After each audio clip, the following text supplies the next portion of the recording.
इस वक्त घड़ी में शाम के 4 बज रहे हैं और ठीक 1 घंटे बाद बिहार चुनाव के दूसरे चरण के लिए प्रचार का शोर थम जाएगा।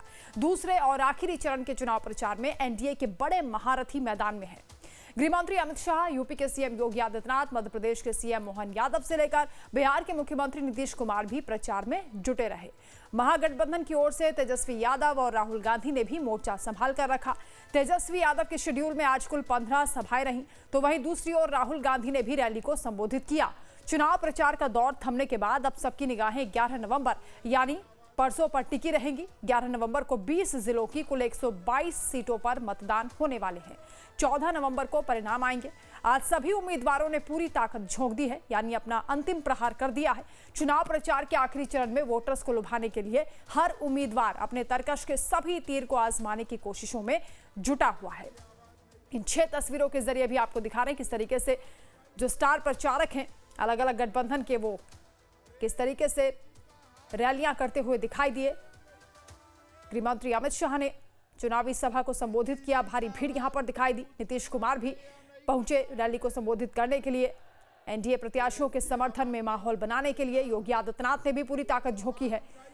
मध्य प्रदेश के मुख्यमंत्री मोहन यादव भी स्टार प्रचारक की भूमिका में दिखाई दे रहे हैं। राहुल गांधी ने भी पूरी जोर आजमाइश की है। वोट चोरी को लेकर एक बार फिर से उन्होंने सवाल दागे हैं और तेजस्वी यादव भी धुआंधार प्रचार करते हुए दिखाई दिए। आज 15 सभाएं तेजस्वी यादव ने की हैं, तो आप अंदाजा लगा सकते हैं कि जो भी कोशिशें हो सकती हैं, आज वो अंतिम समय था जब मौका मिला लोगों को लुभाने के लिए, अपनी आवाज उन तक पहुंचाने के लिए, अपनी बात पहुंचाने के लिए। तो बिहार में कैसा माहौल है और आज क्योंकि अभी 1 घंटे का ही वक्त बचा है चुनाव प्रचार के लिए, हम जानेंगे। हमारे संवाददाता रजनीश सिन्हा औरंगाबाद से हमारे साथ जुड़ रहे हैं। धीरज त्रिपाठी मोतिहारी से हमारे साथ लाइव हैं। खुशबू सिंह किशनगंज से लाइव हैं। सदन सिंह पटना से हमारे साथ जुड़े हुए हैं। सबसे पहले रजनीश, आप ही का रुख करते हुए, किस तरीके से चुनाव प्रचार आज देखा गया है, क्योंकि आज अंतिम दौर और अंतिम वक्त था। 1 घंटे बाद प्रचार का शोर थम जाएगा। लोगों ने कुछ तो ये काम नहीं अंतिम मौका था। याद है ना पहले क्या स्थिति थी, देख लीजिए। लोग शाम के बाद का आखिरी 1 घंटा बचा है और जम के धुआंधार प्रचार आज सभी राजनीतिक दिग्गजों ने किया है। देश के गृह मंत्री बिहार में थे, देश के रक्षा मंत्री बिहार में थे, तमाम उत्तर प्रदेश के मुख्यमंत्री बिहार में थे और मैं जहां औरंगाबाद में हूं, यहां पर बिहार के मुख्यमंत्री नीतीश कुमार का भी कार्यक्रम था। इसी औरंगाबाद के एक विधानसभा क्षेत्र में जीतन राम मांझी केंद्रीय मंत्री, उनका कार्यक्रम था। तेजस्वी यादव की 3 सभाएं थी। और वरना मैं एक तस्वीर भी दिखाना चाहूंगा दर्शकों के लिए, क्योंकि मैं जिस जगह पे खड़ा हूं ये जगह बहुत खास है। मेरे ठीक पीछे ये सूर्य मंदिर है, देव का ये सूर्य मंदिर है औरंगाबाद का, और ये विश्व प्रसिद्ध मंदिर है। तो मैं चाहूंगा देव के सूर्य मंदिर को भी देख लें दर्शक, क्योंकि इस मंदिर के आसपास के लगातार विकास को लेकर भी चुनाव में मुद्दा बनाया जाता रहा है। और ये जो सूर्य मंदिर है, यहाँ इस भगवान सूर्य के दर्शन को, यहाँ पर पूजा करने को लोग पूरी दुनिया भर से यहाँ लोग पहुँचते हैं। तो ये सूर्य मंदिर है और औरंगाबाद में भी जमकर धुआंधार प्रचार हुआ, आरोप प्रत्यारोप का दौर भी चला है। और अब ये जो प्रचार थम जाएगा वंदना, उसके बाद देखना ये दिलचस्प होगा कि लोग किनकी बातों से कितना कन्विंस हो पाए हैं। अब मेरे साथ कुछ लोग भी मौजूद हैं वंदना, अगर थोड़ा वक्त हो तो मैं इनसे ही पूछ लूं कि कैसा रहा चुनाव प्रचार। सुना अपने नेताओं का भाषण? जी, चुनाव प्रचार तो माननीय नरेंद्र मोदी और नीतीश कुमार के विकास पर बिहार के लोग विकास क्या मुद्दा है यहाँ पर? विकास का मुद्दा है। विकास का मुद्दा है, मतलब विकास के मुद्दे पर लोग वोट कर रहे हैं जी। बिहार में क्या क्या विकास का मुद्दा रहा यहाँ पे? क्या क्या मुद्दा रहा आप ये बताएं। नौकरी, शिक्षा। नौकरी और शिक्षा, आप बताएं सर क्या क्या मुद्दा रहा विकास का? विकास का भगवान का दरबार का सूर्य नारायण का विकास होना चाहिए और हम लोग को यहाँ सुरक्षा होना चाहिए। आम लोगों को उद्योग मिलना चाहिए। उद्योग की आप बताएं क्या रहा मुद्दा? सबसे बड़ी बात है यहाँ पर लोकल लोगों की एक मांग रही है मेडिकल कॉलेज निर्माण को लेकर। चूँकि यहाँ जिस इलाके से हम लोग गुजरते हैं या जिस इलाके से आ रहे हैं, तो ये इलाका बिल्कुल नक्सल इलाका है। यहाँ पर आए दिन मुठभेड़ होता है या फिर जंगल इलाका होने के कारण लोगों को परेशानी होती है। लोग 30-30 किलोमीटर से पैदल यहाँ तक आते हैं, तो मेडिकल सुविधा उनको इस इलाके में पूरी तरह से फेलुअर है। तो लोगों की एक मांग है कि इस इलाके में एक बेहतर मेडिकल कॉलेज का मुद्दा रहा, मेडिकल कॉलेज का मुद्दा रहा। ये औरंगाबाद का सबसे बड़ा मुद्दा है। सुरक्षा, जैसा भाई साहब ने कहा कि ये जो ये बिल्कुल बॉर्डर एरिया है, नक्सल प्रभावित रहा है, तो सुरक्षा एक अहम मुद्दा यहाँ पर रहा। वरना देखिए बड़े मुखर होकर लोग कह रहे हैं, और चूंकि वोट इनको करना है परसों, तो अभी से ये मन बनाना शुरू कर चुके अपने मुद्दों को लेकर, अपने मुद्दे वो उठा रहे हैं। धीरज भी हमारे साथ जुड़े हैं मोतिहारी से। धीरज, मोतिहारी में कौन कौन से मुद्दे आज हावी रहे, कौन कौन से दिग्गज थे जो आज चुनाव प्रचार के लिए उतरे अंतिम दौर में? बिल्कुल वंदना, देखिए मोतिहारी में दूसरे चरण के चुनाव प्रचार से पहले आज जिस प्रकार से तमाम राजनीतिक दलों ने चुनाव प्रचार किया, वो एक तरीके से अंतिम वार असरदार की रणनीति पर तमाम जो राजनीतिक दलों के नेता थे वह चुनाव प्रचार करते हुए नजर आए और अंतिम वार जोरदार की रणनीति पर चुनाव प्रचार किया। केंद्रीय गृह मंत्री अमित शाह की बात हो, केंद्रीय रक्षा मंत्री राजनाथ सिंह की बात हो, उत्तर प्रदेश के मुख्यमंत्री योगी आदित्यनाथ भी यहाँ मोतिहारी से पास में ही जो सीतामढ़ी है वहाँ चुनाव प्रचार करते हुए नजर आए। तेजस्वी यादव की बात हो या नेता प्रतिपक्ष राहुल गांधी की बात हो, तमाम जो बड़े नेता हैं, एनडीए की बात हो या महागठबंधन की बात हो, अपने अपने पार्टी प्रत्याशियों के पक्ष में जोरदार चुनाव प्रचार करते हुए नजर आए। और एक तरीके से कहा जाए तो एनडीए की तरफ से विकास और जो सुशासन की बात है उन मुद्दों को लेकर आम लोगों को कनेक्ट करने की लगातार जो कोशिश है वो करते रहे। वहीं तेजस्वी यादव की बात हो या राहुल गांधी की तरफ से बात हो, वो लोग वोट चोरी का मुद्दा है, भारतीय जनता पार्टी के राज में जो विकास के कार्य नहीं हुए उनको मुद्दा बनाते हुए लोगों को कनेक्ट करने की कोशिश की गई। अंतिम समय में जो तमाम उनके वर्ग के लोग हैं, उनके से समर्थक लोग हैं या बिहार के आम लोग हैं, उन्हें जोड़ने की अंतिम कोशिश की गई कि क्योंकि आज शाम 5 बजे से बिहार की धरती पर पूरी तरीके से पिछले कई महीनों से जो चुनाव प्रचार का शोर जारी था वो आज 5 बजे से थम जाएगा। तो अंतिम समय में अंतिम दांव चलते हुए तमाम जो उनके वादे हैं, जो उनके इरादे हैं, तरकश के सारे तीर आज चलाए गए हैं। खुशबू भी हमारे साथ जुड़ी है किशनगंज से। खुशबू, किशनगंज में कैसा माहौल दिखाए आज?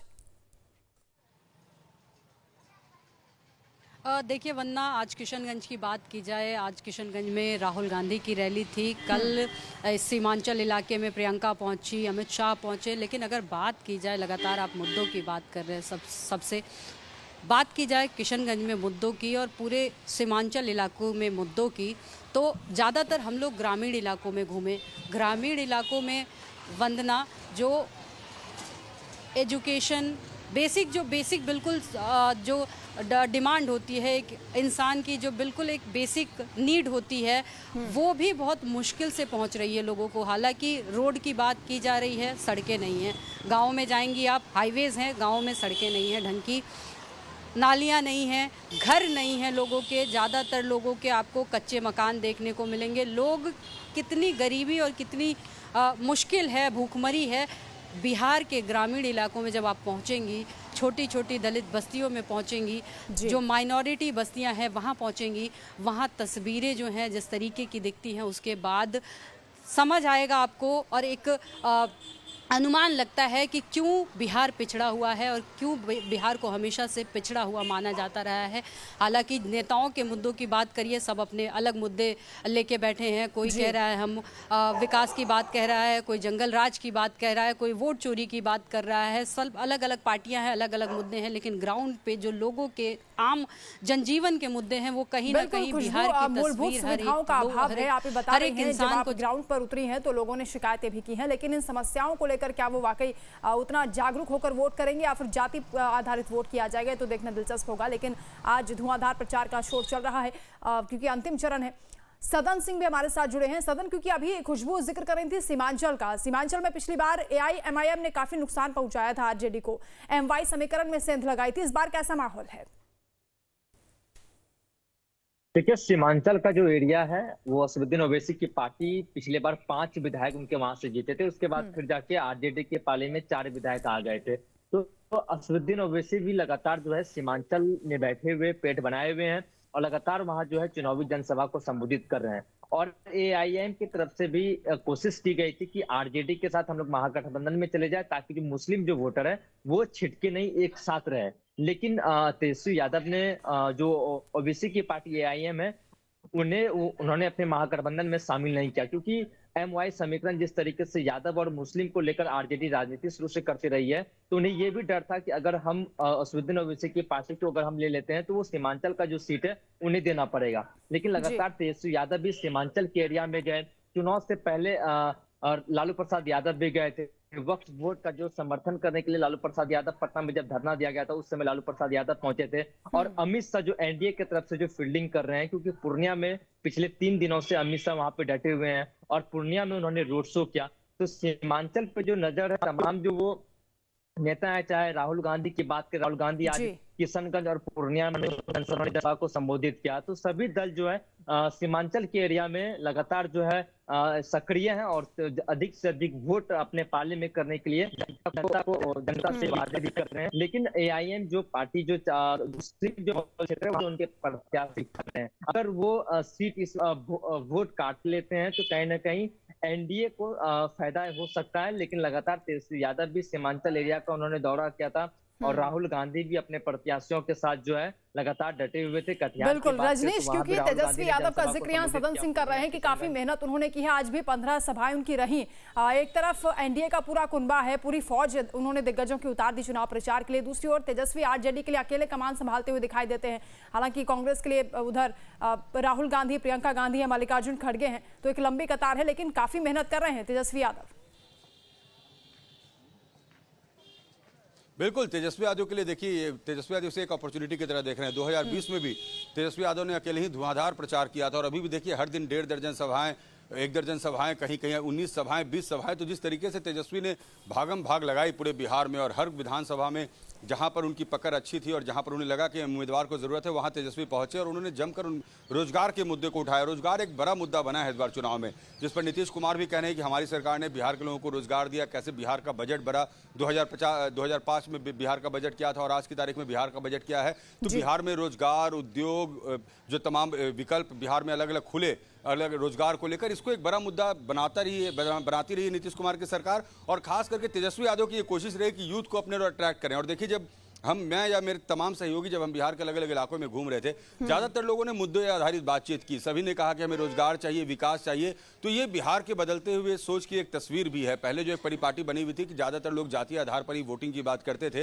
लेकिन आज की तारीख में लोग, चाहे वो किसी भी तबके के हों, किसी भी उम्र के हों, वो मुद्दों पर बात करते हैं। वो कहते हैं हमारे यहाँ बिजली है, सड़क है, रोजगार होना चाहिए, उद्योग होना चाहिए, पलायन रुकना चाहिए। तो जब इस तरह के महिलाओं के सशक्तिकरण पे बात करते हैं, महिलाएं खुलकर बात कर रही हैं कि हमें सुरक्षा चाहिए, स्वतंत्रता चाहिए, स्वावलंबन चाहिए, हमें रोजगार के अवसर चाहिए। तो अब किनके दिल में कौन उतरा और मुद्दे की बात जो तेजस्वी यादव करते रहे और नीतीश कुमार करते रहे, बीजेपी के जो नेता है वहाँ यहाँ पर वो करते रहे, किनके दिल पे कौन कितना उतरा बनना है उसके लिए थोड़ा बिल्कुल ठीक कहा रजनीश आपने। महिलाओं युवाओं में खासा उत्साह दिखाई दिया और पहले चरण में बम्पर वोटिंग भी हुई है, जिसमें सबसे ज्यादा तादाद महिलाओं की दिखाई दी।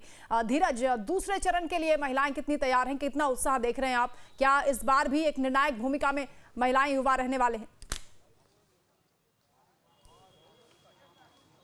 बिल्कुल वंदना, देखिए बिहार की जो महिलाएं हैं वो अब काफ़ी जागरूक हो चुकी हैं, तमाम चीज़ों को समझ रही हैं कि किस प्रकार से उनके अपने बिहार में किन चीज़ों की ज़रूरत है, किन मुद्दों को लेकर उन्हें मतदान करना है। और जिस प्रकार से बिहार में अब तक का जो वोटिंग परसेंटेज रहा है वो सबसे हाईएस्ट स्तर पर पहुंचा और 65% के आसपास जो वोटिंग परसेंट रहा। तो अब जब दूसरे चरण में बिहार के करीब 20 जिलों में 122 विधानसभा सीटों पर मतदान 11 नवंबर को होना है, तो जो आधी आबादी की बात हो रही है, जो महिलाओं की बात हो रही है, मुस्लिम समाज की महिलाओं की बात हो रही है, जो गरीब, दलित, पिछड़े जो तमाम महिलाएं हैं, उनकी भी भागीदारी जो है उसको और बढ़ाने की ज़रूरत है। और जो महिलाएं हैं वो कह रही हैं कि अब हम और अधिक मतदान करेंगे। बिहार के जो तमाम लोग हैं उनकी भी यही इच्छा है कि जिस प्रकार से पहले चरण में 65% मतदान हुआ है, तो वह लोग भी अपनी जिम्मेदारी का निर्वहन करें और लोकतंत्र का जो सबसे बड़ा महापर्व है मतदान है, उसमें अपने मताधिकार का प्रयोग करते हुए लोग नजर आए। तो स्वाभाविक सी बात है, जो 11 नवंबर को देखने वाली बात भी होगी, किस प्रकार से जो आधी आबादी की पूरी हिस्सेदारी की बात है। एनडीए सरकार की तरफ नीतीश बाबू की सरकार ने जो जीविका दीदियों को 10,000 रुपए दिया और नीतीश बाबू ने कहा कि अभी तक हमने जो 10,000 रुपए दिया है उसे 2 लाख रुपए तक देने का काम करेंगे और इन्हें महिलाओं को वापस नहीं करना है। तो बिहार की जो तमाम महिलाएं हैं वो नीतीश बाबू के साथ कदम से कदम मिलाकर चलती हुई नजर आ रही। वहीं जो तेजस्वी यादव की तरफ से तमाम वादे किए जा रहे हैं, तो देखना दिलचस्प होगा कि बिहार की जो महिलाएं हैं, जो बिहार के लोग हैं, वो किन मुद्दों को लेकर एनडीए के साथ जाते हैं या तेजस्वी यादव के जो की बातें हैं, उनके जो वादे हैं उनके साथ जाते हैं। ग्राउंड पर कुछ लोग भी हैं, उनसे भी बात करके जानने की कोशिश करेंगे कि आखिर वो किन मुद्दों को लेकर मतदान करने के बारे में सोच रहे हैं। 11 नवंबर को वोटिंग होने वाली है यहाँ पर। आज चुनाव प्रचार समाप्त हो रहा है बस कुछ मिनटों के बाद। किन मुद्दों को लेकर मतदान के बारे में आप लोग सोच रहे हैं? किन मुद्दों को लेकर मतदान के बारे में सोच रहे हैं आप लोग? हम लोग तो चाहेंगे शिक्षा, स्वास्थ्य, रोजगार, इसमें जो सुधार करे उसको वोट देना चाहेंगे। नीतीश बाबू की सरकार में आपको लगता है कि बिहार में कुछ चीजें बेहतर हुई हैं पहले की तुलना में? मूल चीज जो है ना, जड़ पेड़ का मूसरा कटा गया है, शोर शोर में पानी दिया गया है। रियल स्टेट को विकास की जरूरत था तो शिक्षा, स्वास्थ्य, रोजगार पर काम करना चाहिए था।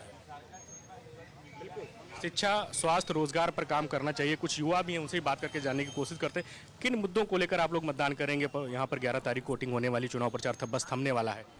देखिए, यहाँ सारा जनता, सारा युवा, सारा महिला, सारे भाई, सारे लोग एनडीए के साथ है, माननीय मुख्यमंत्री नीतीश कुमार जी के साथ है।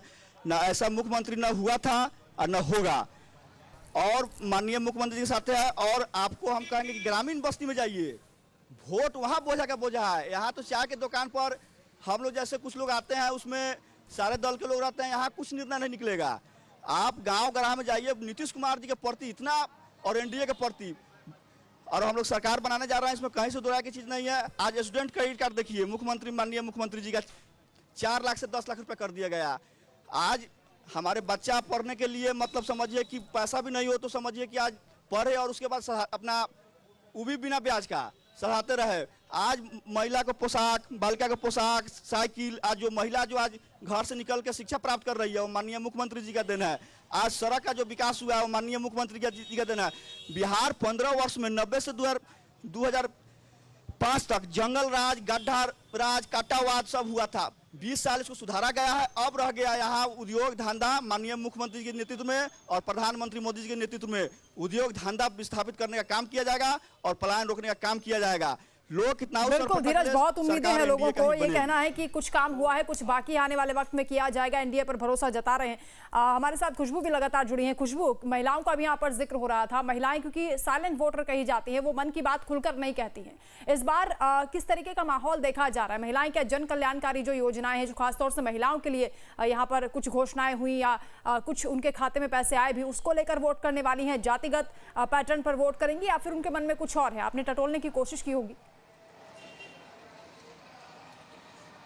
बिल्कुल वन्ना टटोलने की हमने कोशिश की। गांव-गांव गए, गांव-गांव में महिलाओं से बात की। बड़े मुखर रूप से, चाहे वो ग्रामीण इलाके की महिलाएं हों या शहरी इलाके, बड़े मुखर रूप से इस बार बातचीत करते हुए नज़र आ रही थी, मुद्दों की बात कर रही थी। हर कोई अपने बच्चों की दुहाई दे रहा था कि हमें बच्चों की पढ़ाई अच्छी नहीं है, घर में शौचालय नहीं है, तमाम वो जो परेशानियां हैं, जो उनकी रोज़मर्रा की दिक्कतें हैं, वो गिनाती हुई नज़र आ रही थी। यानी मुद्दों पे बात इस बार महिलाएं भी कर रही हैं। हालांकि जो 10,000 मिले हैं, वो 10,000 कुछ लोगों को मिले हैं, कुछ लोगों को नहीं मिले हैं। ऐसे में जिन लोगों को मिले हैं, हो सकता है कि वो नीतीश के साथ जाएं, क्योंकि उनका बड़ा लोग, चाहे वो महिलाएं हों पुरुष हो, लोग मुद्दों की तो बातें कर रहे हैं, लेकिन साथ किसका देंगे ये खुल के यानी इस योजना का भी इम्पैक्ट है। खुशबू साहब ने ये भी बताएं कि किशनगंज में कौन-कौन से दल हैं जो सबसे ज्यादा प्रभावी चुनाव प्रचार करते हुए नजर आए या जिनके लिए ज्यादा यहाँ पर लोग बात कर रहे हैं? देखिए, किशनगंज की अगर बात करेंगे, मुस्लिम बाहुल क्षेत्र है। मुस्लिम बाहुल क्षेत्र होने की वजह से ज़्यादातर लोगों में यहाँ, अगर इस सीट की बात की जाए, किशनगंज सीट की, तो यहाँ पे ज़्यादातर लोगों को, अगर ग्रामीण इलाकों में जा रहे थे तो लोगों में कहीं ना कहीं एक लहर दिख रही थी। आमतौर पे लोग कांग्रेस का नाम ले रहे थे। अगर गरीब बस्तियों में जाएँ, क्योंकि मुस्लिम आबादी ज़्यादा है, ऐसे में लोग कांग्रेस का नाम जरूर ले रहे थे। हालांकि अभी जो मेन जो हिंदू इलाके हैं किशनगंज के, वहाँ हमने बातचीत इतनी नहीं की। ग्रामीण इलाकों में बात की, वहाँ भी लोगों का कहना था कि बदलाव होना चाहिए। रही बात तो इसके अलावा, अगर आज राहुल गांधी की रैली भी थी सीमांचल इलाके में, लगातार सभी पार्टियाँ उसी तरीके से सक्रिय हैं। किशनगंज की जब बात आती है, ठीक है, सदन कांग्रेस की भी बात हो रही है, कहीं कहा जाता है कि आरजेडी की खूब चर्चा हो रही है, एनडीए के तो अपने घटक दल हैं ही जो लगातार प्रचार प्रसार में दिखाई दिए। जनसुराज कहाँ है? क्या सीन से आउट है या ग्राउंड पर पकड़ है? देखिए, कई ऐसे बिहार के सीट हैं जहां पे त्रिकोणीय मुकाबला है, वो जनसुराज के कारण से। चाहे पहले की अगर बात करें, जिस समय चुनाव नॉमिनेशन हो रहा था, तो उस दौरान जो है अमित शाह कई ऐसे जो जनसुराज के जो प्रत्याशी थे उन्हें बैठा के समझा कर वो अपने पाले में लिए, और कई ऐसे प्रत्याशी जो थे वो उन्होंने समर्थन, जैसे कि तारापुर में बात कर ले, उन्होंने समर्थन सम्राट चौधरी को दे दिया। लेकिन कई ऐसे सीट है जहां पे त्रिकोणीय मुकाबला है, जनसुराज भी प्रभाव डाल सकते। जिस तरीके से पिछले 2020 की चुनाव की अगर बात करें, तो जिस तरह त्रिकोणीय मुकाबला था, लगभग 133 सीटों के ऊपर चिराग पासवान ने अपने उम्मीदवार उतारे थे, और ये जो खामियाजा है नीतीश कुमार की पार्टी जदयू को लगभग 40 सीटों के ऊपर उठाना पड़ा था। तो अगर ऐसे में बात की तो 15,000, 20,000 या केसी सिन्हा की बात करें तो जो कि एक मैथमेटिक्स शिक्षक हैं, तो कहीं ना कहीं 3-4 सीटों के ऊपर जो जनसुराज का जो है वो ज्यादा आगे दिखाई दे रहा है। और जनसुराज के प्रत्याशी जहाँ पे चुनाव लड़ रहे हैं उनके कारण से जो है मुकाबला त्रिकोणीय हो चुका है। वंदना, बिल्कुल, बहुत शुक्रिया आपका सदन तमाम जानकारी के लिए। खुशबू, धीरज और रजनीश, आपका भी शुक्रिया तमाम बातचीत के लिए। तो बिहार चुनाव में प्रचार के आखिरी क्षणों में प्रत्याशियों ने पूरा जोर लगा दिया। औरंगाबाद के सुदूरवर्ती इलाके में जब हमारे संवाददाता रजनीश सिन्हा गुजर रहे थे तो सहसा उनकी जो नजर है वो एक बैटरी ऑटो पर पड़ी, जहां 2 मासूम बच्चे जो कि कथावाचक हैं और यहां एक प्रत्याशी के लिए हारमोनियम बजाते हुए दिखाई दिए और हमारे संवाददाता उस बैटरी रिक्शा पर सवार भी हुए। रिपोर्ट आपको दिखाएंगे। बिहार में चुनाव प्रचार के आखिरी चंद घंटे बचे हैं और ऐसे में आप देखिए किस तरीके से बिहार में तरह तरीके से जो प्रत्याशी हैं वो चुनाव प्रचार में जुटे हुए हैं। हम औरंगाबाद के ग्रामीण इलाके में हैं, काफ़ी इंटीरियर इलाका है और यहाँ प्रत्याशी ने जो तरीका चुना है चुनाव प्रचार का वो दरअसल इस बैटरी ट्राईसाइकिल के जरिए 2 छोटे छोटे बच्चों के भजन के जरिए प्रचार का जरिया चुना है। आप देखिए कैसे ये लोग जो हैं ये भजन गा गा कर और अब यहाँ जो मतदाता हैं उनको रिझाने की कोशिश कर रहे हैं। क्या नाम है आपका? आदर्श कृष्ण। आदर्श, तो आप लोग भजन गाते हैं? कथावाचक है हम लोग, भागवत का संगीत कर रहे हैं। भागवत कथा करते हैं। तो अभी प्रत्याशी के लिए आप लोग प्रचार कर रहे हैं। हाँ, हम लोग क्लास में पढ़ते हैं? Prince day public school. किस क्लास में हैं? 7th में। देखिए कितने अच्छा ये प्यारी गीत गा रही है।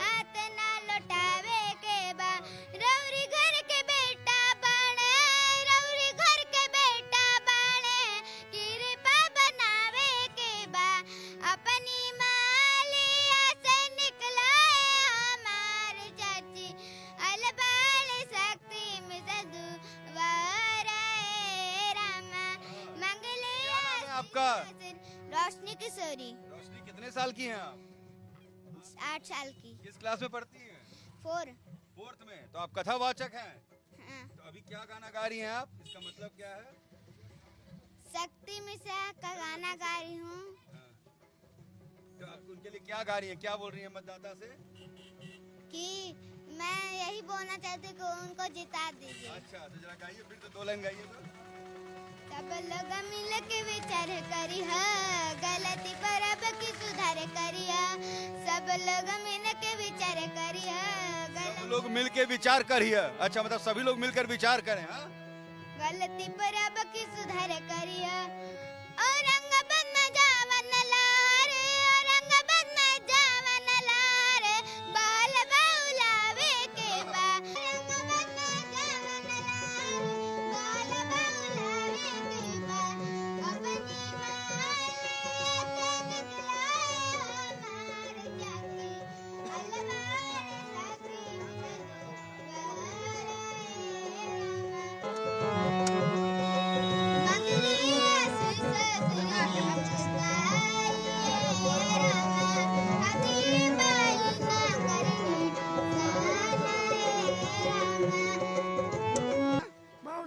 बढ़िया गा रही है।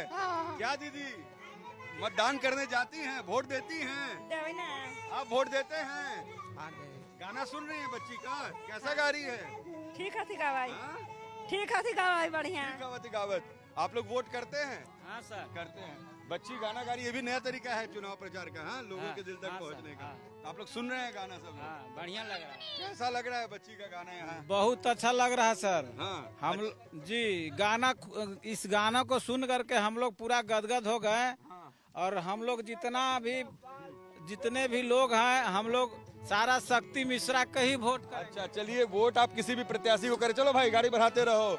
वोट आप किसी भी प्रत्याशी को करें, लेकिन प्रचार का कितना रोचक तरीका होता है वो हम आपको दिखा रहे हैं। बिहार में आपको ये चुनाव का रंग देखने को खूब मिलेगा। कहीं कोई डफली बजाकर प्रचार करता है, कहीं हम छोटे छोटे बच्चे 3-4 क्लास के बच्चे कथावाचक हैं और ये भी वाचन के माध्यम से और भक्ति गीत गाकर उसे प्रचार का रंग दे रहे हैं। ये भी प्रचार का एक अनोखा तरीका है। ये बिहार है और बिहार का चुनावी रंग ऐसा ही होता है। वीडियो जर्नलिस्ट नीलमणि के साथ रजनीश सिन्हा, लाइव टाइम्स, औरंगाबाद। तो प्रचार के अनोखे रंग आपने देखे। अब जनता की बारी है, वो किस पर भरोसा करेगी।